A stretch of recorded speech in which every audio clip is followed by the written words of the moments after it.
Lonely Monk Productions. I don't know if y'all have heard the new Jesse Murph album Sex Hysteria yet, but yo. That's my Jawn! Hey, yo, displace the guilt and embrace the pleasure. You're tasting things that don't need to be measured. What's good, friends and family, neighbors near and far? Welcome to an all-new episode of the Yo, That's My Jawn podcast. The podcast, website, brand, movement, way of life dedicated to the embrace and championing of your passions. I'm your host, Nate Runkle, a.k.a. Johnny Storm, a.k.a. Nate 3.0, back at it again with yet another episode of the podcast. As always, I hope this podcast finds you all in good health and in good spirits. On today's episode, I am joined by singer-songwriter David Wilcox. We have a great chat about his career and his upcoming album, The Way I Tell a Story, which is out on August 15th. David shocked the crap out of me when he told me that he spent his early days as a musician busking here in Philadelphia on South Street. And we talk about that and so much more. And that, as they say, is coming up in a bit here. But first, yo, yo, yo, what it is, my mofos. Hope you guys are all doing well. As I predicted, the release schedule got a bit bonky again. Apologies if you're trying to set the atomic clock by our release schedule, but don't do that because I cannot be counted on for that. I didn't ask for that. Why are you putting all this pressure on me? Breathe, Nate, breathe. All jokes aside, I am a few weeks now into the new day job, and I'm finally starting to settle into a routine. So I think we should start to slide back into a regular groove here. But let me ask you, specifically those of you who listen to a whole wealth of podcasts, how important is what day a podcast releases on to you? How important is that? I'm not talking the oddly sporadic release structure that I've been on this summer, but like this episode, okay? I missed Monday, and I'm dropping this on a Tuesday. Did you notice? Do you care? Because the industry rule is quote-unquote consistency. And man, I did that for the majority of this show, and I aim to keep trying to do that. But, does a day late make you mentally go, I don't know if I can do this anymore, man. I need you on Mondays, and you left me standing in the rain waiting for a ride until the very next day. I don't know. Maybe I'm probably overthinking this or something. This ain't Smartless. We ain't doing Amy Poehler numbers over here. I don't see 100,000% of the numbers that the Kelsey brothers do. But y'all that check in and engage frequently, I want to give you all the high quality content you've come to expect from one Nathan William Runkle and his show, Yo, That's My Jawn. And I want to deliver it the way you want to receive it. So do you mind my tardiness? Am I a bother? Let me know. I'm genuinely curious. Hit me up on the socials at Yo, That's My Jawn. Or, of course, you can always email me at yothat'smyjawn@gmail.com.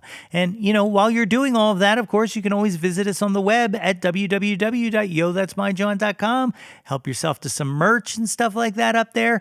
And, you can always rate, review, like, and subscribe to this podcast wherever you listen to podcasts. Even the places you don't listen to podcasts. If you see this show on a place that allows you to leave a comment or two, well, go ahead and leave that bad boy. I appreciate it. And heck, I appreciate you. All right. You guys want to get into this? You guys ready for this? Well, all right then. Let's go.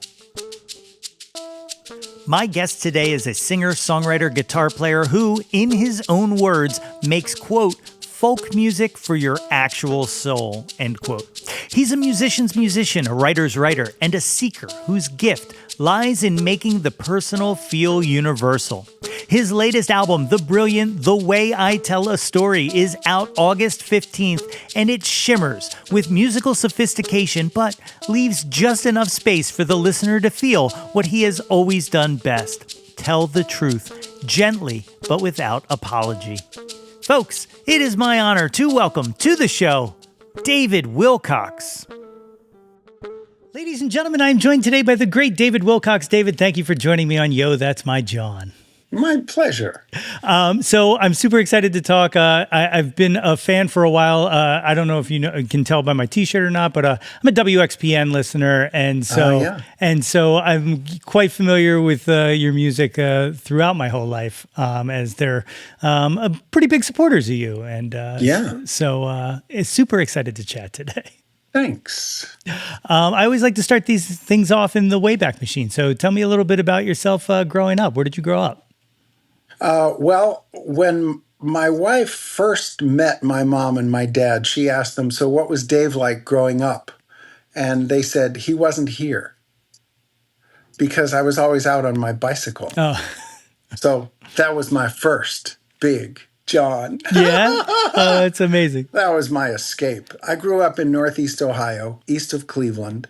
And yeah, I knew that there were better places, and my bicycle was a hint of that. Yeah, yeah, an escape. I like that. I like Yeah.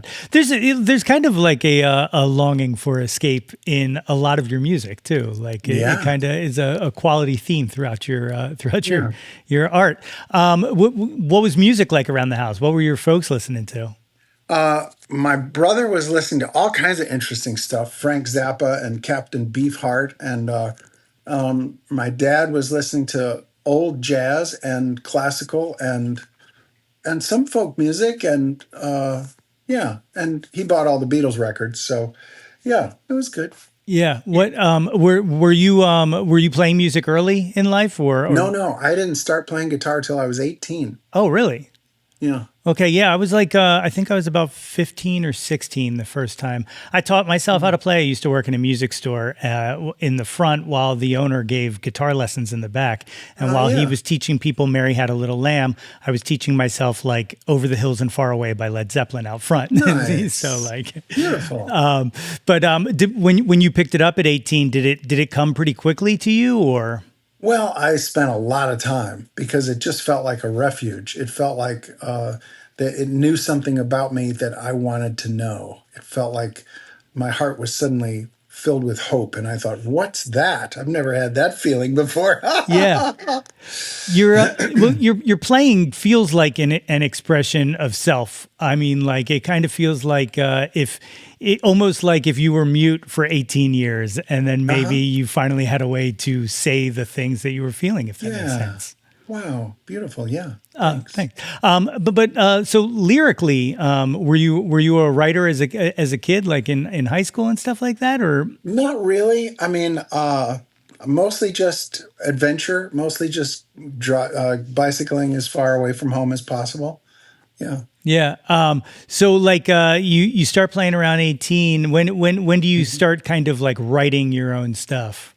I wrote a lot of bad songs starting at about 20. Okay. And I probably wrote 100 terrible songs.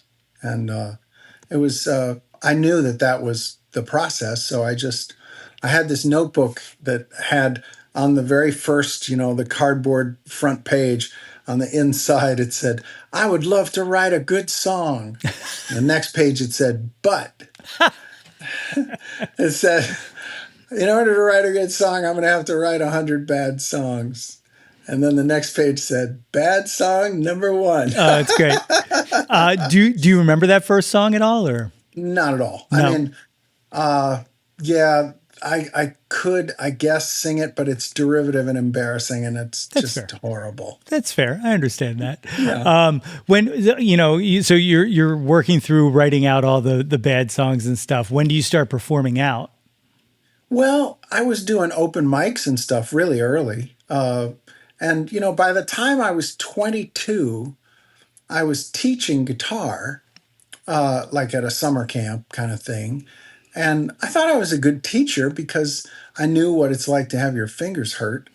And so what I was good at was isolating the variables and learning really quickly, taking a complex thing and dividing up into its parts and making it sort of teachable. Yeah. You play a lot of open tunings and stuff. Was that something early on or? Yeah. Yeah. Yeah. The first dozen songs I learned were all Joni Mitchell songs. Oh, nice. Yeah. Yeah. That actually makes sense. Listening kind of to, you can hear that backbone in there. Yeah. Definitely for sure. Yeah. I mean, like I know for myself and, I could possibly answer for you, but I'll ask, what was it about Joni's music that kind of drew you in? Like, what was the hook for you? Well, I think there was something about the honesty and the directness and the trusting of her audience to follow her. When I got on board, it was her album Hajira or Hajira. I don't know, but it was.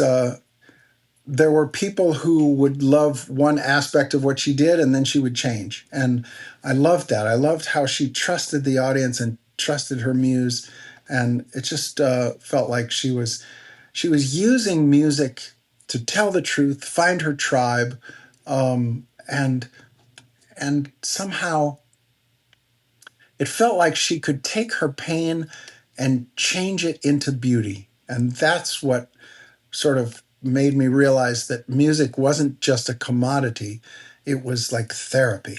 Yeah, for sure. For me, like one of the things about her and her music and kind of, you mentioned the audience and the audience's trust in her is how she was able to kind of evoke the kind of feelings she did without using kind of a dumbed down or simple song structure. Yeah. You know what I mean? Like, and she, like you said, trusted the audience to follow with her, even when she was giving like complicated rhythms and verse structures and stuff like that. I always found it like absolutely fascinating because there's very few artists who can kind of get away with that. You know what I mean? Yeah. It's amazing. Yeah. So you start kind of playing out open mics and stuff like that. You're teaching guitar. When do you decide like, let's give this a go? Let's like when did you decide, I guess, to sit down and do the night watch? Like Well, at the the point that I knew that music wasn't going to kill me was I was a street musician in Philadelphia. Oh, no kidding. I would spend lunch hour under the arches at City Hall, and I would spend the evenings on South Street. And so one day after lunch hour, I carried my guitar case to a safe place, and I counted out my money, and I realized I'm making 10 times what I could at a real job. And so I realized music was not going to kill me. And so I guess from that moment, I just realized I can just feel free to do this. And back then, I was so immersed in the fear of nuclear annihilation. I'm not kidding. I just had read all these books on the seconds to midnight and all that.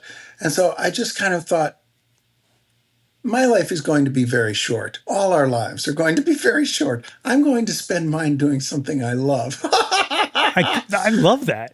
Yeah. It was good. It's like a perfect response to crippling anxiety. Like exactly. You know what I mean? Like like I'm not gonna let it put me down, and but it can still exist, and I can still accept that feeling is there. I like that. I gotta ask, busking on South Street, what did you have a spot? Like, what was your? I had several spots. I would find a storefront that had good projection, and the whole key was to see if I could get a wino to dance. If you can get a wino to dance, the crowd will notice because, especially if he's on the other side of the street, because then they know they don't want to be close to me, but they don't want to be close to him either. So they come over to my guitar case, and Priscilla and Charybdis of South Street. That's great. I like growing up in this area. Like South Street was like such a like wonderful place to me, especially like mid to late '80s and early '90s, because it was just like the counterculture scene was awesome to me, and it was like pretty much my experience where like. I could go into a small record store and find something I had never heard of before, or, a book I would have, a self-published book that I would never find anywhere else. And I kind of miss having like a magical place like that. I guess that's the internet for people now or whatnot. But like, you know what I mean? Like that South Street in that time period was just something otherworldly. I agree. Yeah, it was lovely. Did you ever play in any of the venues on South during that time? No, I wasn't that good. But I was playing my own songs and I was playing a Guild D55 with heavy gauge strings. And that thing was loud. And I was just, a heavy pick, just strumming as hard as I could and bellowing. That's It was great. And every time a city bus would go by in that cloud of ashen diesel fume, I would just think to myself, music will persevere. It is more powerful than the exhaust of a city bus. It's amazing. That is amazing. So, what kind of led to the night shift watchman? Like, what did you just find that you had like some songs that were strong enough that you were ready to kind of commit, or was I it was a, always following. I was always following where the music led. And it sort of reminds me of, have you ever seen somebody walking a big dog that's pulling really hard on the leash? And it just looks like, I don't know who's walking who. It looks like the dog is walking the human. Well, the music was pulling me into the world. People would say, come play. I run this, venue. And then there was this producer who said, you should make a record. And I said, yeah, right. And he said, no, I mean, with me, like now. And I said, really? And I said, I don't have any money. He says, well, we can work that out. Let's talk. And it was great. So I was just following where the music led. And yeah, I did have some good songs by then. That was like 90 or 86. Yeah. Okay, yeah. One of the things that I find incredibly fascinating about your career and your output is like you don't really let time waste between releases. Like you're constantly, and now that you kind of mentioned it earlier, I wonder how much of that is built on you wanted to get those 100 bad songs out of the way, and you just Oh, never stopped once they became the good songs. well, I have found that the best part of what this whole journey has given me is not the gigs and not the songs. It's the journey of having a practice of sort of coming to a quiet room with my guitar as if I'm just sort of checking in with my heart, like, hey, what's up? Anything I need to know? Anything I need to tell a friend before it's too late? Anything I need to sort of catch myself on, like I'm overstepping here? So I have this practice, a steady practice of writing, which is really a steady practice of sort of checking in with my heart. And that has been the thing that has given my life the discernment to make not only songs that I believe in, but a life that I believe in. And so I love that it's not the songs that I'm after, and it kind of never was. What I love is the writing. Yeah. What when you check in, this is probably I would guess happens frequently, but how many times do you are you surprised with what you hear back? Oh yeah, a lot. Yeah, yeah. Once you kind of quiet the noise of my to-do list and my, busyness and my distractions, then there's some wisdom that the heart has been trying to tell me that I have been ignoring. Yeah, Yeah. it's good. So early '90s, you did a little major label action with A&M. Hmm. Yeah. I people who listen to this podcast have heard me kind of say this 50 million times, but like that's like my favorite time period of the music Hmm. business is the early '90s, and I recognize that part of it's because those are like my high school college years. So like Yeah.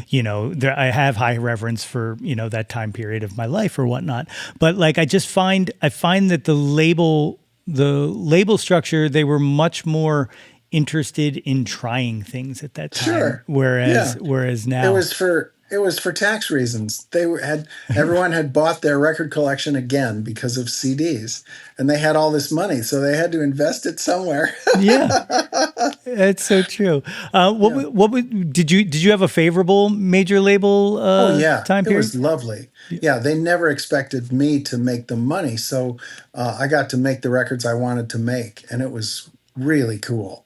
And they spent tons of money on these records, ridiculous. It's just laughable these days. But yeah, I got to make great sounding records and learn so much from it. It was really fun. It's great. The do you you've now been self-produced or self-releasing and whatnot. Hmm. Do you find that more rewarding or I think the CDs, I've always thought of it as that's an invitation to the concert, and that's the way it's always felt to me.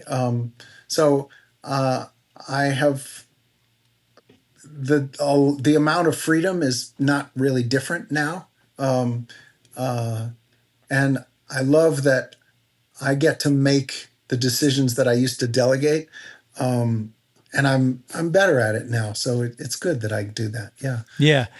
You mentioned that how rewarding and fulfilling you find writing. What about performing? Like, Oh does man. performing still hold the same Oh yeah, joy it and has love? to. It's so good. To me, it feels like the writing and the performing are so necessary and dependent on each other. Sort of like the in-breath and the out-breath, you can't just do one. Yeah. The performing, you got to have a new song to go out on the road, and so the performing inspires the writing.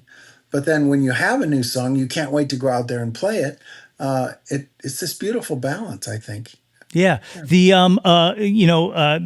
I this comes another one of those things that comes up a lot, mostly because this was kind of birthed during that time period. But the pandemic threatened to kind of take all of that away from us. And Yeah. did it affect your creativity to not be able to get out and kind of play, or were you still kind of checking in with yourself and churning it out? I was definitely writing more because I had so much time. Yeah. I wrote a lot of songs. It was really fun. And I could still, do the little uh, YouTube stuff and do concerts there. And that was fun. I really enjoyed the pandemic. Really. I loved the way the community went together. We had friends staying at our house. We were potted up with our neighbors and we made meals together. So it was really fun. If I have a great excuse to stay home and tend the garden, I'm happy. Yeah, It's really yeah. cool. I often talk about the hidden benefit of the pandemic, which was like Yeah. I know we were all separated, but for some reason, and I think it's because of for lack of better terms, shared trauma. I feel Uh-huh. like we were all kind of connected in a way that, Yeah. especially with you mentioned live streams and stuff like that. That's kind of how like I said, how this started because I was doing live streams and then I saw my friends doing live streams and it was like, Yeah. hey, we should have conversations on our live streams. And so we would start to rope Yeah. people in. And then all of a Sure. sudden now I'm not playing as much anymore and I'm just having awesome interviews with people. Yeah. But like, I feel like one of the things that really kind of was a positive kind of guiding light to me was that we didn't let it kind of kill connection. And I feel like Yeah. it might have even kind of boosted people's engagement with music. I don't know if you see it the same way at your shows, but I feel like people, like fans, have become more kind of engaged with the artists they enjoy post pandemic, I feel Yeah. like, than Yeah. before. Do you see anything Yeah. like that in your own or? I would have to dream into that for a while, but that may be true. Yeah. I think maybe the humbling aspect of those little live streams, even like the Rachel Maddow and the night late night shows and stuff like that, the home backdrop, it just made it personable and it gave this sense of accessibility somehow, and yeah, it was cool. Yeah, yeah. I like it's the only thing from that time period I miss, which is like that kind of like I said, we fought through. Like you can't take that connection away from us. We'll find a way. Like Yeah. it was Yeah. inspiring. Did the custom songs stuff start during that time or? Yeah, and I love custom songs. I love putting my chops in service of other people's stories and other people's hearts.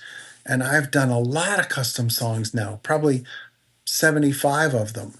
And they're really fun. Somebody will talk to me on the phone for an hour or so and describe, something they're going through that needs some musical medicine, needs some a resolution or a reframing.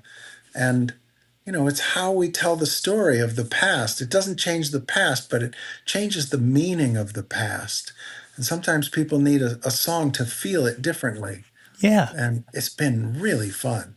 I don't know if it was by design that you were mentioning the way you tell the story, but the the way I tell the story is the new album that you've got coming out in 2 weeks, Yeah. which is a great Yeah. segue. Great segue, and the album Oh sounds yeah. phenomenal. And it sounds really full, like Yeah. band wise. Yeah. Conscious decision going into this one to kind of go bigger. Yeah, we had time and it felt really fun and the songs deserved it. It just felt like we'd asked each song like, what do you need? What do you want? And I just would feel into how about this? Oh yeah, that's better. Let's and so it was just really letting the songs sort of decide what they needed. It Uh, was good. have you been able to play any of the stuff from the new album with like a with a full band like that, or? Just a couple times, but there's more of that coming up. Yeah, it's Yeah, really fun. it's exciting. Yeah. It's super exciting. Tying the two things together, there's a song on here that started as that was a custom song, isn't that right? Yes. Yeah. How for whomever reached out and kind of asked for or worked on that song with you, how fulfilling does that have to be that like their song is now represented on Oh yeah. like that's got to Yeah. be amazing.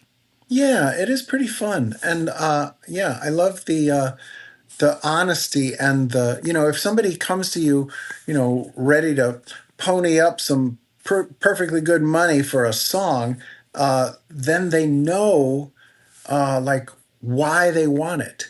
And the first thing I ask in a custom song interview is like, okay, imagine the song's done and imagine that it's really good. My question is, who's hearing it and what are they feeling? And if you can answer those questions, the song writes itself. Because if you know the emotion and you know like who's it for, then the questions get really specific and it's really fun to shape a song around a particular emotional message. That's beautiful.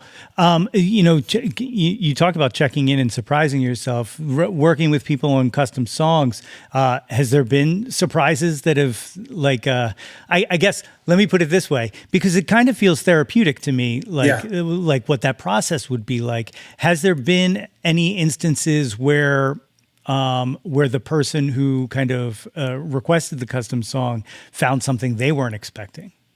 Oh, yeah. And there have been times when I follow what the song feels like it wants to be, and I deliver it thinking, well, they might hate this, and they wind up loving it. It's really cool how, yeah, it's. I trust that the the heart of it that comes through will really serve, and I it's happened a couple times that there have been things that got said in the interview that I put into the song. And then they came back and said, "Oh no, I want to play this for my mom. I can't have that in there." I definitely understand that. I often said I have a really good book that I would like to release posthumously because like I just it is very challenging to kind of pour it all on the page and kind of also respect other people's kind of story, like Sure. there are times where just kind of a quick backstory. I told 2 years ago, I found out because of 23andMe that my father was not my biological father. All right. Ah, And yeah. I was 46 years old finding this out. Yeah. And he had long since passed away, but like I went onto a storytelling stage show to kind of tell this. And like I Yeah. took a lot out of it because like part of my story is also my younger sister's story. And I just didn't feel right kind of like sharing her part in things, Right. So like, I always find it challenging when I'm kind of creating and writing things to kind of Yeah. honor myself, but also not kind of overstep on somebody else's, force Yeah. somebody It's else to deal it's with an something. interesting balance, isn't it? Yeah. I Yeah. like that. So Yeah. the new album you worked with Michael Salvern, is that did I Yes. pronounce that Uh-huh. right? What was Yeah. that? What was that process like? Like, It was very kind. He's so good. And I love his boldness in asking these great musicians to come play on the record. And some old friends that had worked on records decades ago. And it was kind of a reunion in ways. It was really fun. Here's a really, you just mentioned old friends and people coming to play. Here's a really random question. Have you ever duetted with the other David Wilcox, the Canadian guitar No, player? I would like to. I have reached out in ways, and it's a fascinating thing because I was probably 12 years old when I went to hear him play. No way.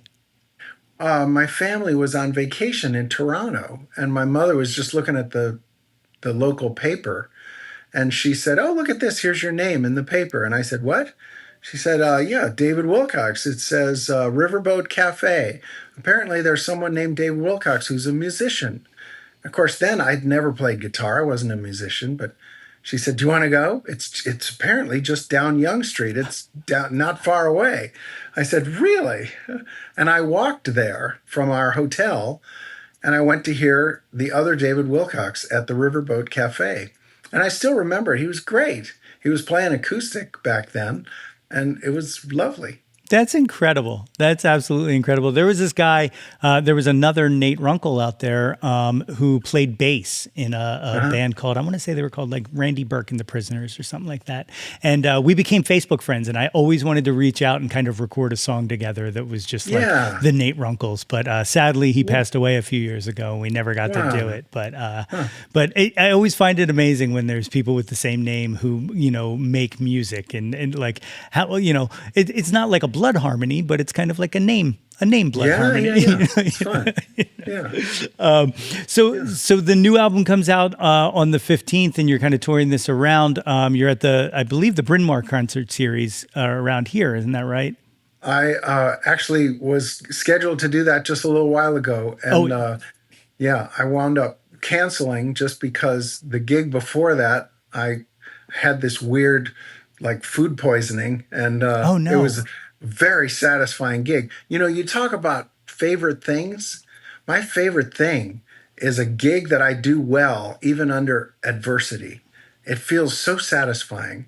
And I tell you, when I'm in the middle of having food poisoning and I play for an hour and a half and nobody knows, that's cool. Yeah, I get it. I definitely get it. I had a full on panic attack in the middle of a set one time, and I had to take a second, but I didn't let it. I didn't let it destroy the show. Like I finished that Yeah. set, and then I got off, and I just kind of, melted. Yeah. But at that point, like, and it's one of the, like, it's I look back at it as a fond memory, even though I know like Yeah. during the time I thought I was dying, but like Mm. like those kind of things. Like sometimes like the music kind of guides you through it, and it kind of Yeah. it's like the adrenaline you need.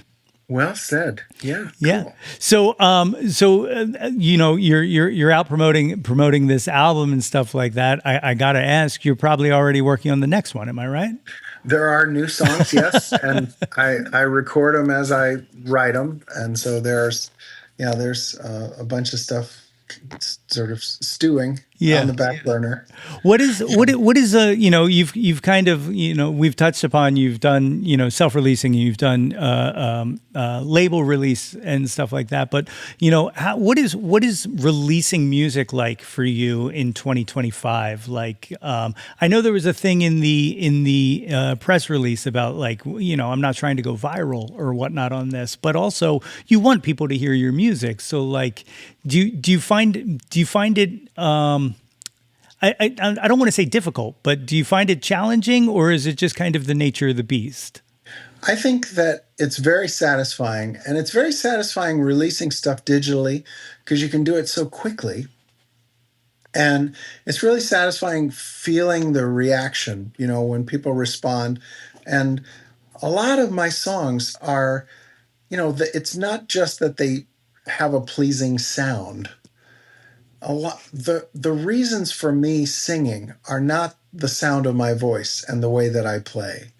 The reasons for me singing have to do with the ideas that I'm singing. And those ideas are sometimes the kind of songs that can really start a good conversation, and they can get people talking about stuff and thinking about stuff and feeling stuff.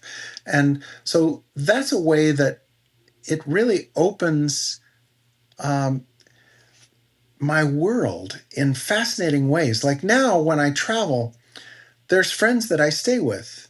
And when I met those friends, they would say, "You don't know me, but I know you. And, if you ever need a place to stay." And it's a fascinating thing that when you put your heart and soul out into your music, and you're honest with it, people trust you. And it has happened before that I get this wonderful sort of grace with people where they they welcome me into their life in really cool ways, and I never take that for granted. And it's a lovely thing that music can do that. And we start conversations in the middle. It's not the usual, how was your day kind of thing. It was getting to the heart of things, which is really my favorite thing, is just conversations where I really get to know someone. I love cooking for friends. I love having friends over. There's a group of 5 guys that we meet every month, and one of us will cook for the rest of us, and just check in, how you doing? And that kind of thing is, it might be the result of the music and it might be the source of the music. It's kind of both. They feed on each other. So I love how the putting out music, it's not a product, it's a process, It's a process of being honest and sort of sending my true self out there and seeing where my tribe is. That's absolutely beautiful. Mm. And it's so true. I feel like, when we kind of, I don't know how to because as creatives, we are being so vulnerable, it's sometimes like refreshing to remember and to realize that people are actually receiving that and not just receiving it, from a kind of superficial kind of, on its face kind of way, but receiving it, as we're communicating it through emotion and through connection. Yeah, It's it's fantastic. good. At this time, you want to take a little questionnaire. This is what I like to call the Jauntlet. It starts with the one Sure. hit wonders, and these are one hit wonder in name only. You're just picking whoever you think is your favorite. It starts with Billy Joel or Elton John. Who do you prefer? Well, it was Elton as a kid, like in 1971, but it's Billy now because of that new documentary. I still haven't seen it yet, and I'm really excited. Not just because I love Billy Joel, but also because I hear MMR and Ed Shockey are in there, and that really makes me happy. Yeah. The next one, Debbie Harry or Joan Jett? You know, at that time, I was in sort of my personal boycott of commercial radio back then. So I kind of missed them both. I don't know. Oh, okay. Okay, that's Yeah. fair. That's fair. Yeah. Aretha Franklin or Tina Turner? Definitely Aretha. Yeah, yeah, I definitely agree with that. Nirvana or Pearl Jam? Nirvana. All right. Janis Joplin or Stevie Nicks? Sort of radio exile there again. Yeah, that's fair. That's fair. The big cliche, Beatles or the Stones? As a kid, I avoided both for weird reasons because my older brother was into the Beatles, so I was going to do everything different than him. So I sort of skipped them both, but I've come to respect them both. Okay, that's fair. That's fair. And then the final one of these, Bohemian Rhapsody or Stairway to Heaven? I had the Led Zeppelin record in fourth grade, and I came to appreciate Bohemian Rhapsody much later. Fair. Very fair. The next section is the top 10 countdown. Of course, in this, we're using Jawn as we do in Philly to be whatever you want it to be. It doesn't have to be music. But the first one, what was your first Jawn? What was the first thing you were obsessed with as a kid? Probably motorcycles. I would get Yeah. like all those motorcycle magazines, and Yeah. my way before music, it was always motorcycles. I mean, it started with mini bikes, but then I was always trading, and every job that I would get, I'd save up and get another ridiculous little tiny motocross bike. And all through high school, it was all motocross. It was just, I was crazy about motorcycles. Yeah. That's amazing. Do you have one now? Well, I actually have four. And Okay. the weird part is they're all the same kind of motorcycle. The only difference is the color. Now, some people would say, why do you need four? And I would say, well, what if you only had three? Because I have these friends that like to ride and we like to ride together, and there's radio helmets, and we can have a conversation while we wind through the beautiful Blue Ridge Parkway. It's really cool. I like it a lot. That sounds amazing. Absolutely amazing. And it definitely tracks seeing the bicycle from the childhood just kind of motorized. Yeah. Yeah. I love it. Number two, what's your current, John? What are you into right now? Well, it's still motorcycles, but I think my favorite thing is probably bicycle touring in beautiful places that I've never been. I just did a bicycle tour in Italy. I used to lead bicycle trips all over the world, and I still love long distance bicycle camping. There's a song on my new record about bicycle camping. And there's a line in the song, to keep up with my shadow is the reason why I ride. And it's just about being in the present tense and exploring a new place and feeling really connected to it at a speed that you can really connect. It's good. Yeah, well said. Well said. Yeah. Number three, what was your first concert, first live show you ever saw? Well, as a kid, I was dragged to the Cleveland Orchestra a lot. But I think the first thing I went to by myself was probably David Wilcox, the other David David Wilcox. Wilcox. Yeah, That is cool. that's I fun. like that. That's really great. Number four, what's the last concert you went to? Maya DeVitri, she's amazing. That's awesome. Number five, favorite concert was the best show you ever saw. It's Bruce. I've been to see Bruce many times. And the first time I was just like stage right, probably 50 feet away. It was so good. And there is something so powerful about the way he presents, like the reasons why he does music feel so soulful. Yeah, that's so good. Did you make it through the Lost Albums release? Like all seven of them? Because there's some really good stuff on there. No, I have not heard of this. No. Yeah, he just I guess earlier in the month or maybe last month released Huh. like seven albums worth of music that he had recorded Wow.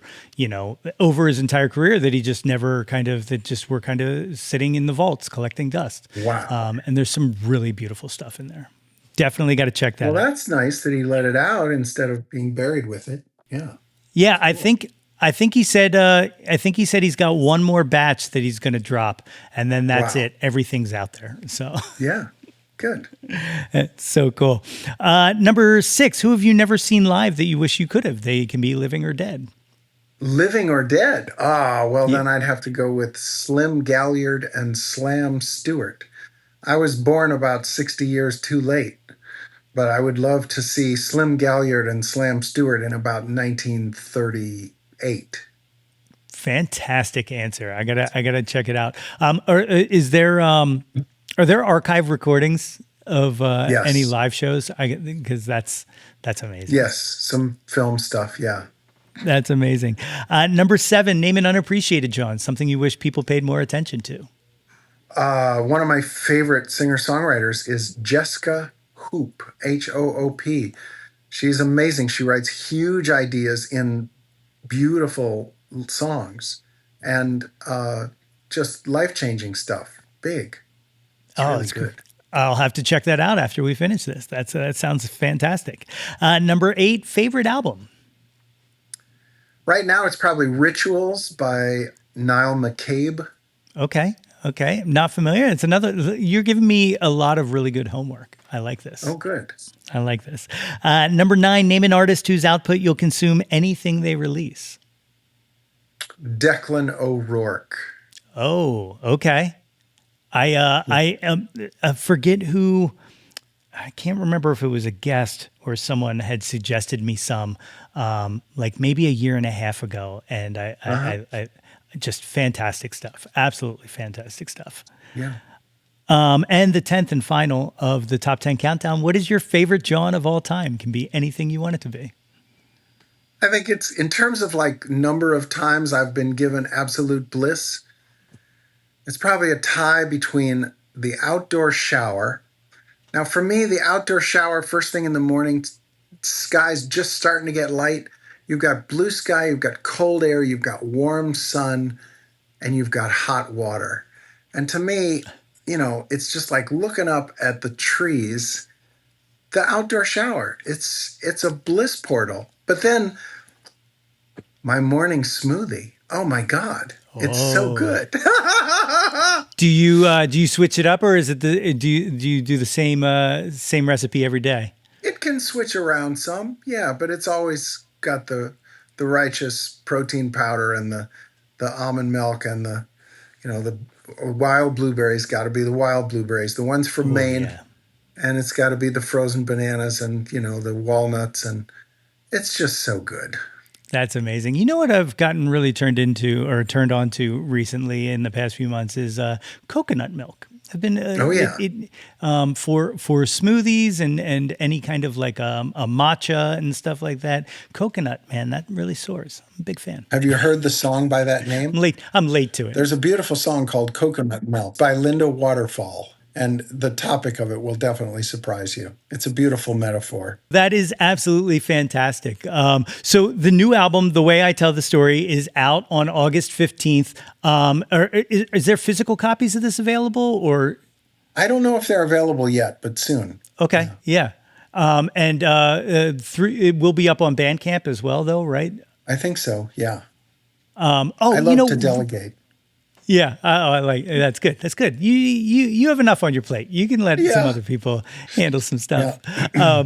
That just reminded me of something I wanted to ask you about, which was My Good Friend's guided tour. I like the guided tour idea. I like the idea of kind of like doing an album storytellers or unplugged kind of thing where you get to kind of tell the story behind things. Are you going to do one of those for The Way I Tell the Story, or? Yes, definitely. Excellent. Yeah, it's like especially with the availability of Bandcamp and stuff like that. It's something I really think is exciting, and I really dug that when you put that out. Yeah, good. Thanks. Well, like I said, The Way I Tell the Story is out August 15th. If anybody wants to track you down on the internet, what's the best way? Do you It is just davidwilcox.com. Perfect. David, thank you so much for doing this. I'm so excited that we got a chance to talk here. Thank you much. That was fun. My thanks again to David for joining me on the show today. The Way I Tell a Story will be available on all streaming platforms, as well as for purchase on Bandcamp on August 15th. You can find more about David on his website by visiting www.davidwilcox.com and by following him on the socials at Mr. David Wilcox on Instagram and Twitter. Links to all of those are, of course, as always, in the show notes. If you haven't done so already, please be sure to subscribe to the Yo, That's My Jawn podcast wherever you get your podcast from. And guys, it is never too late to get yourself a super awesome Jawn Scout Merit Badge for Citizenship of the World just by rating and reviewing us. Don't forget to visit www.yothat'smyjawn.com for the link tree with links to articles, merchandise, all of the previous episodes of this podcast, guest appearances on other podcasts, and, say it with me, more. And while you are there, please be sure to sign up for our mailing list to get all of the updates delivered straight into your inbox. Like us on Facebook at facebook.com/YoThat'sMyJawn for updates and live stream. Follow us on Instagram, Blue Sky, and Substack at Yo That's My Jawn, and search Yo That's My Jawn on YouTube to find the Yo That's My Jawn YouTube channel. Like and subscribe the heck out of that ish. We want to hear from you. Reach out, and touch some Jawn. Small note here, I've been uploading video versions of these interviews all season, but I actually had a major connection issue with David, and so I'm unable to edit the video in a way that I would want to present our conversation to you, and so I'm just not gonna. I may share some clips from it or whatnot, but my apologies for anyone who has been really into the video version of this podcast. I hope you forgive me. Please? All right. That's enough for today. Blue skies. Until next time, everybody. That's my Jawn! Displace the guilt and embrace the pleasure. You taste it, things that don't need to be measured. Yo, That's My Jawn is a Lonely Monk production. Written and produced by yours truly, Nate Runkle. Theme song by me, under the moniker Nate 3.0. Special thanks to Fox Run Brands, DX Ferris, Andrew Scott, Maggie Poulos, Dan Drago, Natalie Runkle, and the beautifully vibrant and wickedly stunning Katie Daubney. If you or anyone you know has any ideas they would like to share or any guests they would like to hear on the podcast, please feel free to reach out to us at yothat'smyjawn@gmail.com or hit us up on the socials at yothat'smyjawn. Until next time, be sure to displace the guilt and embrace the pleasure.